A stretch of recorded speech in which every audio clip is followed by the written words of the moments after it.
Natascha Mannemar Jensen, welcome on the Media Box. Thank you. You are head of division of social services of the city of Aarhus, and you are, most important, one of the leaders of the initiative regarding how to prevent radicalization. And you just addressed the participants to the conference Building Resilience to Radicalization and Violent Extremism. I did, yeah.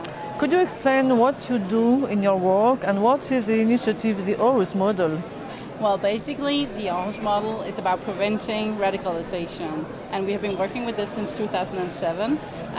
We have all kind of efforts that we can put into place whenever a person are considered being radicalized. So that's, in general, the Aarhus model is about prevention, and we don't just prevent from the Department of Social Services. We do that as a multi-agency approach with our sister department, Children and Youth, and also with the local police from the city of Aarhus.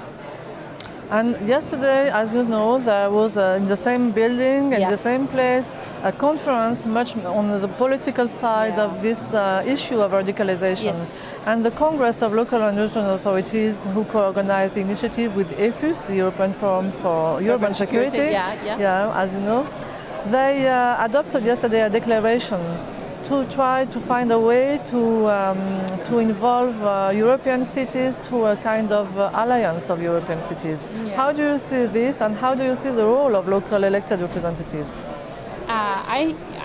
When it comes to working together across boundaries, across nations, I see this as a very important step to do in de-radicalization or counter-violent extremism. We already have done that and is doing it in the context of Aarhus, because we have been working with the Radicalization Awareness Network funded by the EU for quite some time, and we also work with every possible interesting actor in both the European and the global context are interesting to us. And I think it's very good. It's a good initiative that we should be working more closely together across and adapting each other's successful methods. That's obviously a good idea.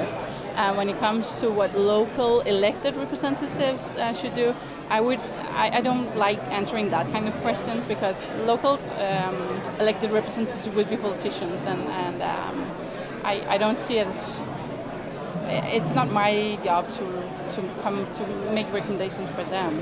It is. Yeah, and concerning the multi-agency approach that you just mentioned, could you give us a concrete example or a concrete result of what you did in this field? Yeah, but when it comes to, when we have, in the Aarhus model, we have one thing called the Info House. And the Info House is staffed with members from the policemen, and members from the Department of Social Service. So we have employees from both agencies working very, very closely together. So that's one example of it. And I think in a Danish context, we are used to work across agencies. We have done that since the 70s, so this is not new to us. So we basically just adapted the way we already work together into the radicalization work. So that was, in a way, easy for us. And I know this is very unique in an international context, because agencies like social services doesn't always work closely together with the police. But we do that in this Aarhus model. And who is the public who comes to your Info House? Are they any citizens? Are they people working in the field? Or? It's all kind of what we do in the Info House is that we receive all the concerns about people being radicalized in the city of Aarhus. And we have trained all the frontline workers, and by we, I mean the police and the Department of Social Service and Children and Youth. We trained all the frontline workers, the teachers, the case workers, all of them are trained to know where to put concerns about radicalization, and that is in the Info House. So it's all kind of people who reach out to the Info House. It could be social workers, it could be policemen, it could be teachers in high school, but it is also the families of people being radicalized. Thank you. You're welcome.